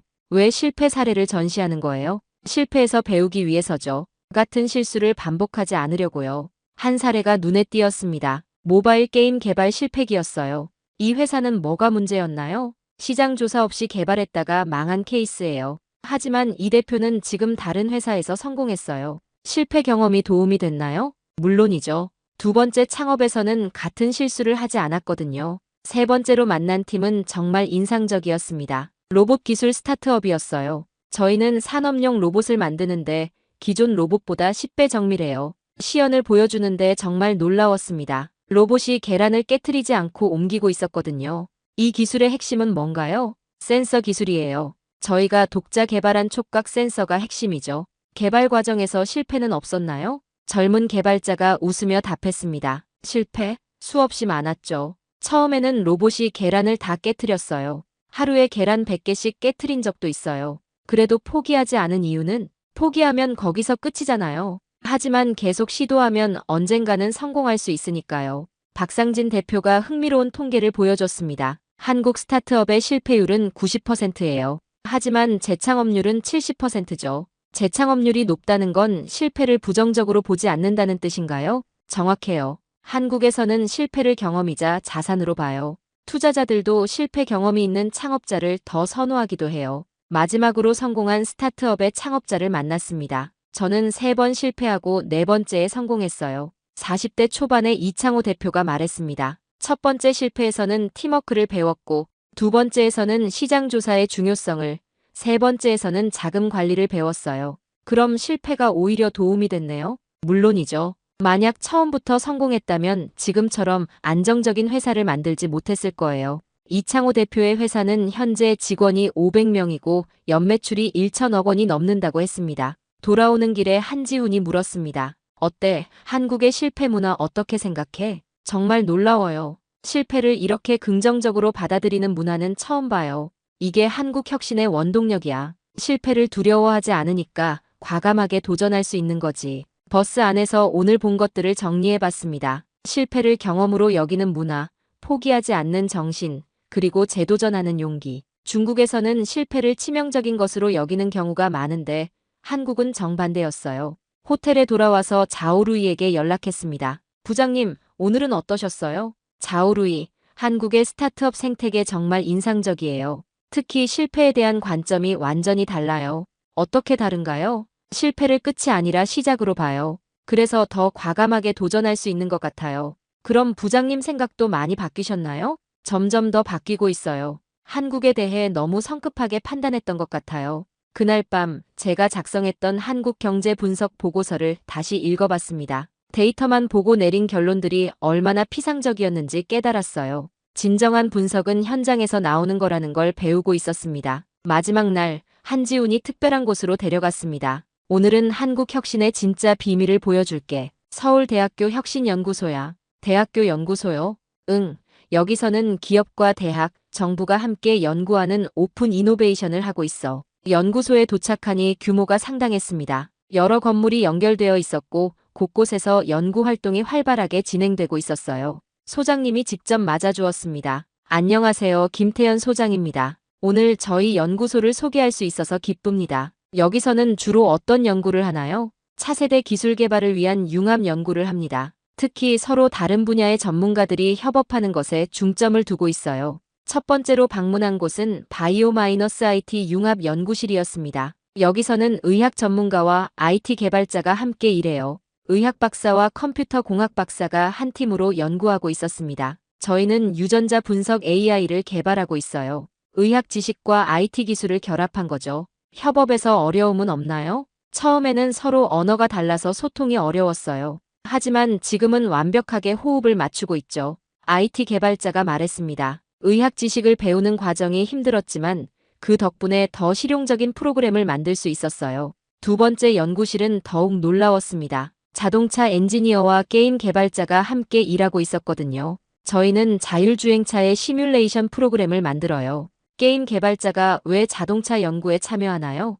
게임에서 사용하는 3D 시뮬레이션 기술이 자율주행 테스트에 아주 유용하거든요. 게임 개발자가 설명했습니다. 게임에서는 현실과 똑같은 가상 환경을 만드는 기술이 발달했어요. 이걸 자동차에 응용한 거죠. 시연을 보니 정말 인상적이었습니다. 가상 환경에서 자율주행차가 다양한 상황에 대응하는 모습을 볼 수 있었어요. 세 번째 연구실에서는 더 큰 놀라움이 기다리고 있었습니다. 여기서는 한국, 일본, 중국 연구자들이 함께 일하고 있어요. 정말로 세 나라 연구자들이 한 공간에서 협업하고 있었습니다. 국가 간 협력 연구네요. 네, 동아시아 공동 연구 프로젝트예요. 환경 문제 해결을 위한 기술을 개발하고 있죠. 중국 연구자와 얘기해 볼 기회가 있었습니다. 여기서 일하는 게 어떠세요? 처음에는 한국 연구 문화가 낯설었어요. 하지만 지금은 오히려 이런 환경이 더 좋아요. 뭐가 다른가요? 중국에서는 개인 성과에 집중하는데 여기서는 팀 성과를 중시해요. 서로 도와가면서 연구하니까 결과도 더 좋아지고요. 일본 연구자도 비슷한 얘기를 했습니다. 한국의 빨리빨리 문화와 일본의 꼼꼼함이 만나니까 시너지가 나더라고요. 점심시간에 김태현 소장과 개인적으로 대화할 시간이 있었습니다. 소장님, 한국 혁신의 특징이 뭐라고 생각하세요? 협력과 공유라고 봅니다. 혼자서는 할 수 없는 일들을 함께 해내는 거죠. 구체적으로 설명해 주실 수 있나요? 한국은 자원이 부족한 나라예요. 그래서 효율성을 극대화해야 했죠. 그 과정에서 협력의 중요성을 깨달은 거예요. 김태현 소장이 계속 설명했습니다. 예를 들어 반도체 산업을 보세요. 삼성과 하이닉스가 경쟁하지만 동시에 공통 기술 개발에서는 협력해요. 경쟁과 협력을 동시에 한다는 뜻인가요? 정확해요. 이걸 한국어로 경쟁력이라고 해요. 경쟁을 통해 서로 발전하면서도 필요할 때는 협력하는 거죠. 오후에는 연구소의 특별한 프로그램을 경험해 봤습니다. 이건 실패 공유 세미나예요. 실패 공유 세미나요? 네, 매월 연구자들이 모여서 실패 사례를 공유해요. 다른 사람의 실패에서 배우려는 거죠. 세미나에 참석해 봤습니다. 30여 명의 연구자들이 모여 있었어요. 한 연구자가 발표를 시작했습니다. 저는 지난 6개월간 신소재 개발에 실패했습니다. 오늘 그 이유를 공유하고 싶어요. 실패 과정을 상세히 설명하고 다른 연구자들이 질문하고 조언하는 방식이었습니다. 이런 문제라면 다른 접근법도 있을 텐데요. 우리 연구실에서 비슷한 경험이 있어요. 도움이 될 만한 자료를 드릴게요. 분위기가 정말 따뜻했습니다. 실패를 비난하는 게 아니라 함께 해결책을 찾으려 노력하고 있었어요. 자오루이도 이 자리에 함께 했습니다. 그가 조심스럽게 말했습니다. 부장님, 사실 저도 고백할 게 있어요. 뭔가요? 저는 한국 문화의 팬이에요. K-팝도 좋아하고 한국 드라마도 봐요. 왜 그동안 숨겼어요? 부장님이 한국을 싫어하시는 줄 알았거든요. 하지만 지금은 말할 수 있을 것 같아서요. 저는 웃음이 나왔습니다. 자오루이, 미안해요. 제가 너무 편견에 사로잡혀 있었네요. 부장님이 변하신 것 같아요. 예전보다 훨씬 열린 마음을 가지게 되신 것 같거든요. 연구소를 떠나면서 김태현 소장이 마지막 말을 해주었습니다. 웨이린 씨, 혁신은 기술에서 나오는 게 아니에요. 사람들이 함께 협력할 때 나오는 거죠. 정말 많이 배웠습니다. 한국의 혁신 문화가 이런 거였군요. 한국과 중국이 서로 배우고 협력한다면 더 큰 시너지를 낼 수 있을 거예요. 버스로 돌아오는 길에 자오루이가 물었습니다. 부장님, 이제 한국에 대한 생각이 완전히 바뀌셨나요? 완전히 바뀌었다기보다는 제가 얼마나 좁은 시각을 가지고 있었는지 깨달았어요. 창밖으로 서울 시내가 지나갔습니다. 며칠 전과는 완전히 다른 느낌이었어요. 이제는 이 도시의 역동성과 가능성이 보였거든요. 자오루이, 솔직히 말해서 제가 부끄러워요. 왜요? 개인적인 감정 때문에 전문가로서의 객관성을 잃었잖아요. 그것도 20년간이나. 하지만 지금이라도 깨달으신 게 다행이에요. 호텔에 도착해서 짐을 정리하면서 생각에 잠겼습니다. 내일이면 중국으로 돌아가야 해요. 그럼 이제 뭘 해야 할까요? 제가 CNN에서 했던 발언들이 떠올랐습니다. 한국 경제를 폄하했던 그 말들이 얼마나 근거 없는 편견이었는지 깨달았어요. 자오루이에게 말했습니다. 내일 중국으로 돌아가면 제일 먼저 할 일이 있어요. 뭔가요? 제 분석을 완전히 수정해야 해요. 그리고 한국에 대한 새로운 전략을 수립해야죠. 회사에서 반발이 있을 수도 있지 않을까요? 있을 거예요. 하지만 그게 제 일이잖아요. 정확한 분석을 제공하는 게. 그날 밤 한지훈에게 연락했습니다. 지훈, 정말 고마웠어. 덕분에 많은 걸 배웠어. 웨이린, 처음 만났을 때와 완전히 달라진 것 같은데. 그러게 말이야. 나도 모르게 이렇게 변할 줄은 몰랐어. 이제 한국을 어떻게 볼 거야? 파트너로 볼 거야. 경쟁자가 아니라 함께 성장할 수 있는 파트너 말이야. 한지훈의 목소리에서 기쁨이 느껴졌습니다. 그 말을 듣고 싶었어. 한국과 중국이 서로 적대시할 이유는 없잖아. 맞아. 오히려 함께하면 더 큰 시너지를 낼 수 있을 것 같아. 전화를 끊고 나서 마지막으로 아버지 사진을 봤습니다. 아버지, 이제 진짜 이해했어요. 한국도 우리와 같은 사람들이 사는 곳이에요. 서로 도우며 살아가는 사람들 말이에요. 내일이면 새로운 시작이에요. 편견을 버리고 진실을 마주할 준비가 되었습니다. 상하이에 도착한 첫날부터 일이 터졌습니다. 제가 한국에 다녀온 사실이 알려지면서 동료들이 궁금해했어요. 왜 1인 한국 어떻던? 역시 우리 분석이 맞지? 그곳 기업들 형편 없었지? 저는 잠시 망설였습니다. 어떻게 대답해야 할까요? 생각보다 복잡한 상황이었어요. 다시 분석해봐야겠어요. 동료들이 의아한 표정을 지었습니다. 사무실로 돌아와서 자오루이와 함께 보고서 작성에 들어갔습니다. 부장님, 어떤 방향으로 쓸까요? 사실 그대로 써야죠. 제가 본 한국의 진짜 모습을 말이에요. 며칠 동안 밤을 새워가며 새로운 분석 보고서를 완성했습니다. 제목은 한국 경제의 재평가 숨겨진 혁신 역량과 협력 기회였어요. 보고서의 핵심 내용은 이랬습니다. 첫째, 한국의 진짜 경쟁력은 숨어있는 기술 기업들에 있다. 둘째, 실패를 두려워하지 않는 혁신 문화가 지속 성장의 원동력이다. 셋째, 협력과 공유를 통한 시너지 창출 능력이 뛰어나다. 넷째, 중국과 한국의 협력 확대가 양국 모두에게 도움이 될 것이다. 보고서를 완성하고 나서 회사 경영진에게 발표할 시간이 왔습니다. 회의실에는 임원진들이 모여 있었어요. 분위기가 심상치 않았습니다. 웨일인, 자네가 한국에서 돌아온 후 이상한 소문이 돌던데 상무가 날카롭게 물었습니다. 무슨 소문 말씀이신가요? 한국 경제에 대한 평가를 바꿀 거라는 소문 말이야. 저는 당당하게 답했습니다. 네, 맞습니다. 제 분석이 틀렸다는 걸 깨달았거든요. 회의실이 술렁거렸습니다. 웨일인, 정신 차려. 자네가 그동안 한국을 어떻게 평가했는지 잊었나? 잊지 않았습니다. 하지만 그 평가가 편견에 기반한 것이었어요. 제가 발표를 시작했습니다. 파인세미텍에서 본 기술력, 스타트업들의 혁신 정신, 그리고 연구소의 협력 문화까지 이 모든 걸 직접 확인했습니다. 제가 지금까지 한국을 잘못 봤어요. 한 임원이 반박했습니다. 웨일인, 며칠 구경한 걸로 20년 분석을 뒤집겠다는 건가? 며칠이 아니라 진실을 본 겁니다. 데이터만으로는 볼 수 없는 것들 말이에요. 상무가 화를 냈습니다. 이런 식으로 분석을 바꾸면 우리 회사 신뢰성에 문제가 생겨. 신뢰성은 정확한 분석에서 나옵니다. 틀린 분석을 고집하는 게 더 문제죠. 회의가 점점 격해졌습니다. 하지만 저는 물러서지 않았어요. 저는 전문가로서 양심에 따라 분석하겠습니다. 결국 회의는 결론 없이 끝났습니다. 다음 날, 더 큰 일이 벌어졌습니다. 회사에서 제 새로운 분석 보고서 발표를 금지한 거예요. 웨일인, 상부 지시야. 한국 관련 보고서는 당분간 발표하지 말라고 하네. 자오루이가 안타까운 표정으로 말했습니다. 부장님, 어떻게 하실 거예요? 저는 고민에 빠졌습니다. 회사를 따를 것인가 아니면 제 신념을 따를 것인가? 그때 김영수 회장에게서 연락이 왔습니다. 웨일인 씨, 안녕하세요. 중국 복귀 후 어떠세요? 회장님, 사실 어려운 상황이에요. 모든 상황을 설명했습니다. 그렇다면 다른 방법을 생각해보죠. 다른 방법이요? 독립적으로 발표하는 건 어떨까요? 언론사나 학회를 통해서 말이에요. 그 순간 결심이 섰습니다. 회장님, 그렇게 하겠습니다. 일주일 후, 저는 기자회견을 열었습니다. 장소는 상하이의 한 호텔이었어요.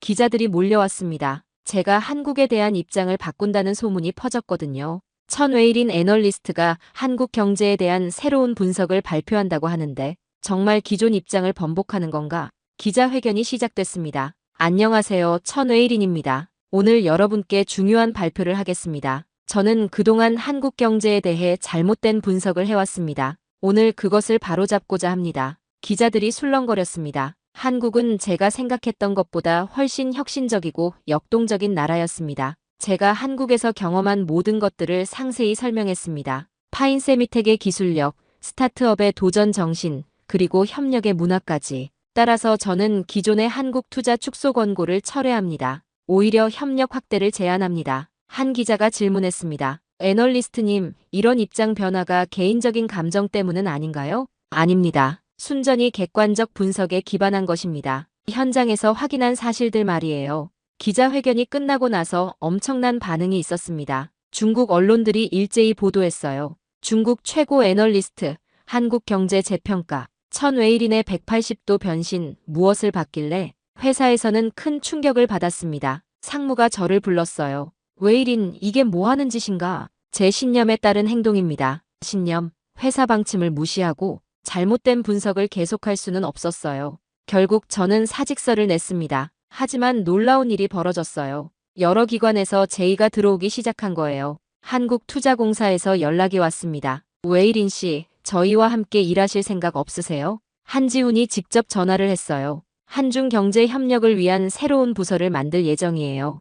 웨이린 씨가 필요해요. 중국의 다른 투자회사들도 관심을 보였습니다. 천웨이린 애널리스트의 용기와 전문성을 높이 평가합니다. 한 달 후, 저는 새로운 결정을 내렸습니다. 독립 컨설팅 회사를 설립하기로 한 거예요. 회사 이름은 아시아 브리지 컨설팅으로 정했습니다. 한국과 중국을 연결하는 다리 역할을 하겠다는 뜻이었어요. 자오루이도 함께하기로 했습니다. 부장님, 아니 대표님을 따라가겠어요. 자오루이, 고마워요. 함께 새로운 시작을 해봐요. 첫 번째 고객은 김영수 회장이었습니다. 웨이린 씨, 파인세미텍의 중국 진출을 도와주세요. 물론이죠.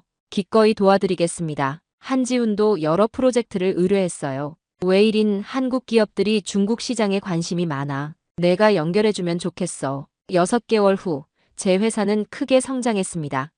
한중경제협력 전문가로 인정받게 되었어요. 어느 날 저녁, 김영수 회장, 한지훈과 화상회의를 했습니다. 웨이린 씨 덕분에 파인세미텍 중국 진출이 성공적이에요. 김영수 회장이 고마워했습니다. 회장님, 제가 더 감사하죠. 진실을 알게 해주셨으니까요. 한지훈이 말했습니다. 웨이린, 너의 변화가 정말 놀라워. 편견을 깨고 진실을 받아들이는 용기 말이야. 지훈, 고마워. 내가 아니었다면 계속 편견 속에 살았을 거야. 그날 밤 아버지 사진 앞에서 보고했습니다. 아버지, 이제 정말 이해했어요. 진정한 성공은 편견을 이기고 진실을 찾는 데 있다는 걸요. 창밖으로 상하이의 야경이 보였습니다. 하지만 이제는 그 불빛들이 중국만의 것이 아니라 아시아 전체의 희망으로 보였어요. 한국과 중국, 두 나라가 협력하면 더 밝은 미래를 만들 수 있을 거라는 확신이 들었습니다. 제 인생의 새로운 장이 시작된 거였어요. 편견이 아닌 진실을 바탕으로 한 새로운 시작 말이에요.